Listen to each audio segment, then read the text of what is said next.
আসসালামু আলাইকুম গাইস, আজকে নিয়ে এসেছি তালের গুড়ের সাথে এবং পাকা আমের সিজন যেহেতু চলতেছে, পাকা আমের কাঠ দিয়ে কিভাবে চালের গুঁড়ো মিশিয়ে তেলপিঠা বানানো যায়। আমি সর্বপ্রথম নিয়েছি কয়েকটা তালের গুড়। এর মধ্যে আমি আর একটু চিনি দিয়ে দিচ্ছি। আপনারা চিনিটা স্কিপ করেও যেতে পারেন যদি মিষ্টি আম হয়ে থাকে। আর এর মধ্যে দিয়ে দিয়েছি 1 চিমটি লবণ। এখন আমি আমের আটি থেকে আমগুলো ছড়িয়ে নিচ্ছি এবং এগুলো আটি যেহেতু আমগুলো আছে এবং আটি থেকে আমগুলো আমি আস্তে আস্তে এভাবে ছড়িয়ে নিচ্ছি। ছড়িয়ে নেওয়ার পরে আমি সবগুলো আটি থেকে এভাবে আমগুলো ছড়িয়ে নিব। আমি এখানে নিয়েছি 4টি আম, যেহেতু পাকা আম এবং হিমসাগর আমটা মিষ্টি, যার কারণে আমি মিষ্টির পরিমাণ একটু কমে দিয়ে দিলাম। এরপরে আমি ওটার সাথে চালের গুঁড়ি এবং আটা মিশিয়ে নিব। আমি সবগুলো আম এভাবে করে আমি সবগুলো এখন ব্লেন্ডারে ব্লেন্ড করে নেব। সবগুলো উপকরণ ব্লেন্ডারে ব্লেন্ড করে নিচ্ছি। ব্লেন্ডারে ব্লেন্ড করা হয়ে গেলে আমি এই যে আমার একটু সুষুম গরম করা পানিতে আমি আটা দিয়ে দিয়েছি।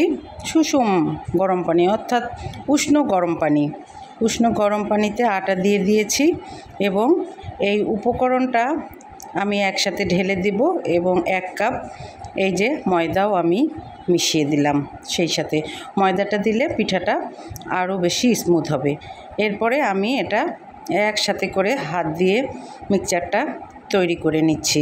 দেখুন, ঠিক এভাবেই কিন্তু মিক্সচারটা নেড়ে নেড়ে তৈরি করতে হবে। খুব করে হাত দিয়ে নেড়ে নেড়ে আমি মিক্সচারটা তৈরি করছি। আপনারা চাইলে এটাও কিন্তু ব্লেন্ডারে ব্লেন্ড করতে পারেন, কিন্তু না, আমি যেহেতু তেলপিঠা তৈরি করব, আর পূর্বেও আমি এইভাবেই ঠিক তেলপিঠা তৈরি করতাম।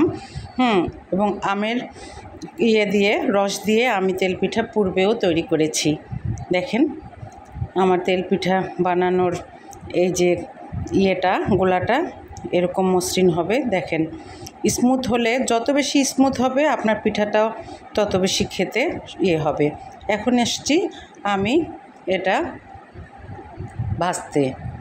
আমি সরাসরি চুলোয় চলে যাচ্ছি। চুলের মধ্যে আমি কড়াই চাপিয়ে দিয়েছি এবং কড়াইয়ে তেল দিয়েছি এবং একটা কাপের মধ্যে আমি এরকম করে মিশ্রণটা দিয়ে আস্তে আস্তে করে, দেখেন গাইস, কত সুন্দর ফুলে উঠছে আমার তেলপিঠা কিন্তু আসলে সহজে সবাই কিন্তু এইভাবে বানাতে পারে না। অনেকে বলে যে নজর লাগলে তেলপিঠা নষ্ট হয়ে যায়। দেখেন আমারটা কত সুন্দর ফুলে উঠেছে এবং আমার 1 পিঠ ভাজা হয়ে গেছে। এভাবে আপনারা তেলগুলো উপর থেকে দিলে পিঠার এটা ভালো করে সিদ্ধ হয়ে যায়, যার কারণে এভাবেই ভাজতে হয়। সুন্দর করে এভাবে আমি সবগুলো পিঠা একটা একটা করে ভেজে নেব। এই যে দেখেন, এই যে ঠিক এরকম ঘনত্বটা হবে। ঘনত্বটা এরকম হলে আপনার পিঠাটা ঠিক এইরকম সুন্দর ফুলকো পিঠা তৈরি হবে। এরপরে আবার আমি আরেকটা পিঠার জন্য এই যে 1 কাপ দিয়ে দিচ্ছি। এই যে দেখেন, এবারও দেখবেন তেলপিঠাটা কত সুন্দর ফুলে উঠবে। এবারও কিন্তু ঠিক সেম প্রসেসে ওই যে কড়াই থেকে তেল উঠিয়ে আমি পিঠার উপরের অংশটাতে দিয়ে দিচ্ছি। এভাবে দিলে পিঠাটা তাড়াতাড়ি সিদ্ধ হয় এবং ফুলেও ওঠে।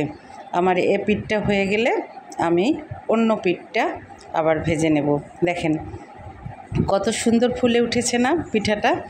এভাবে প্রত্যেকটা পিঠা আমি আস্তে আস্তে করে ভেজে নেব।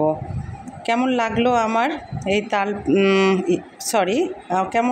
আমার এই আমের রসের সাথে তালের গুড়ের এই পিঠাটা? ভালো লেগে থাকলে অবশ্যই আপনারা আমার এই ভিডিওটা দেখবেন এবং লাইক, কমেন্ট এবং শেয়ার দিয়ে আমার পাশে থাকবেন। আমি তৃতীয়বারের মতো আরেকটা পিঠা দিয়ে দিলাম। দেখেন, আপনাদের দেখার সুবিধার জন্য আমি দেখেন এই পিঠাটা ঠিক এভাবে, এই যে ময়লা একটু অংশ ছিল ওটা আমি ফেলে দিলাম দেখেন পিঠাগুলো ঠিক এভাবেই আমি ভেজে নেব। প্রত্যেকটা পিঠা কত সুন্দর ফুলে উঠছে দেখেন। এখন যেহেতু আমের সিজন চলছে, আপনারাও কিন্তু বেশ বানিয়ে খেতে পারেন এই পিঠাটা। আসলে অনেক সুস্বাদু এবং ইয়াম্মি হয় এই পিঠাটা।